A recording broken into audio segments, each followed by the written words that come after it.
A new Subaru race car cleans itself up for the camera. Mazda has big and lightweight plans for the new MX-5.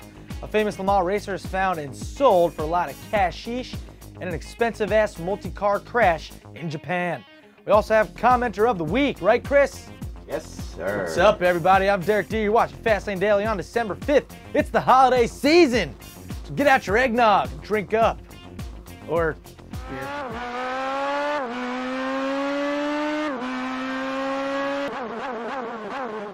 Last week, we saw an onslaught of new releases of, well, the same car at the Tokyo Motor Show. If you don't get what I mean, see example A, now B, and there's C. Now, out of those three, the Subaru BRZ has gained a lot of attention because it is the only worldwide vehicle of the three, with the Scion only being sold in the US instead of the GT86. Well, Subaru just took it up one more notch. We saw it at the show, but now there is a new video. It's the BRZ GT300 for SuperGT. Take a look.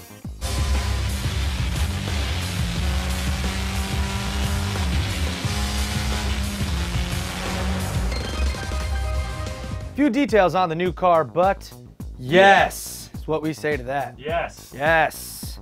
Speaking of small sports cars, let's turn to Mazda with the MX-5. You know, the BRZ, the GT86, and the sister FRS are all competing against the MX-5. They're all about the same size and almost in the same price range. Well, Autocar is now claiming that the MX-5 could get a boost in power for the new 2014 model. Mazda CEO Takeshi Yamanuchi has told Autocar that a turbocharged 1.3-liter four-banger is very possible for the next generation, while the car will still weigh an insanely light 1,700 pounds. That's 500 pounds less than the current model, basically minus this weight of this fat man from the car. And yes, that's Miley Cyrus next to him. Weird, I know. And get this, the car will actually be bigger. So you're looking at lighter, bigger, maybe better? Well, you'll be the judge. And moving on to something a bit morbid. In 1955, the worst motor racing accident occurred in Le Mans, France. Now, we can't show you the footage here because of copyright reasons, but click this link right here to watch it. All right? All right, if you watched it, great. If not, here's an interesting story for you. In the video, the Austin Healey 100 Special, the car that was hit from behind by the Mercedes sending it into the crowd, just sold at auction for over $1 million. The car was driven by Lance Macklin in the famed 24 Hours of Le Mans and was one of the primary cars involved in the 83 fatality accident. Yes, 83 people. French authorities impounded the car for 18 months before it was handed back to Donald Healey Motor Company for repairs.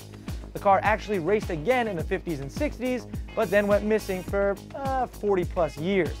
The car then just reappeared and went up for auction at Bonham's.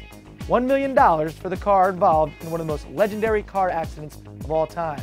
Geez, that is a lot of dough for a death car. I don't even know if I'd want that. It's like cursed or something.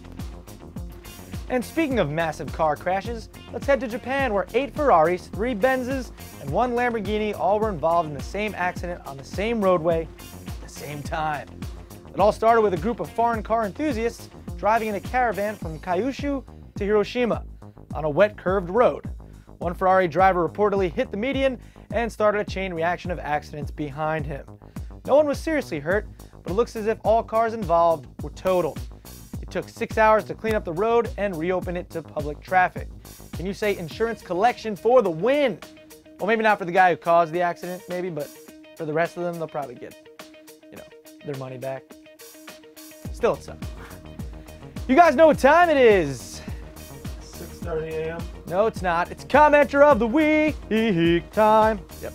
Comment our show, yeah, commenter of the week. Comments. Now, before we get to our main comment, I couldn't ignore the hundreds of comments about Robert Kubica. I did some more research, and here's the announcer pronouncing Robert's name on the podium after he won the 2008 Canada Grand Prix. Robert Kubica. Listen one more time. Robert Kubica. All right, there it is, Kubica. Now, I was saying it wrong. I was saying Kubica, and JF was saying Kubica, or something. But everyone says, even if you go to namethatdriver.com, it's Kubica. It's Kubica. Right, JF? Kubica. All right, now he's just with me. Anyway, let's move on to the main comment. It's from a guy named Yummy123 bunch of numbers, okay? And he wrote, all they do is talk about fast cars or cars we normal people can never afford. It can be sickening and a little demoting. I wish they did show more regular cars. He goes on, blah, blah, blah. And he says, they spend like hours on a Lambo or Ferrari, blah, blah, blah. I don't want to watch 8 minutes of a car I can't even think about buying. All right, first off, your YouTube name is Yummy with a bunch of numbers. That right there is grounds for ridicule. Second, if you're watching this show and it actually makes you sick and demoted, you have way more issues than complaining about us talking about regular cars. Third, we don't spend hours on Lambos and Ferraris, not Ferraris, by the way. Our shows are only 5 to 10 minutes long. Lastly, I'm sick of this argument because Mr. Yummy over here isn't the only person who has said this. We talk about current news in the automotive world. Doesn't matter if it's a Kia or a Bentley. We talk about it all.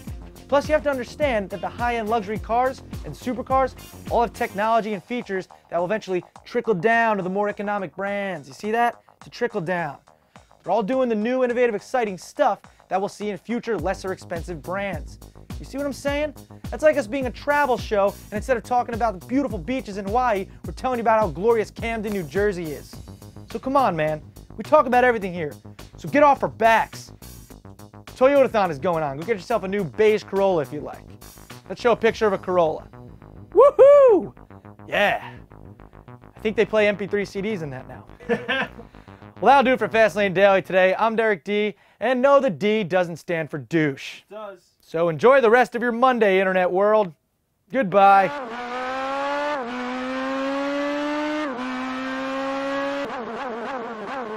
Oh, if you heard any like sound during that episode, there was like apparently a solar flare or something. Then we got a notice on Twitter on our iPhones and Blackberries that had happened, and they sent it right to us to make sure we knew for our show that it might interfere.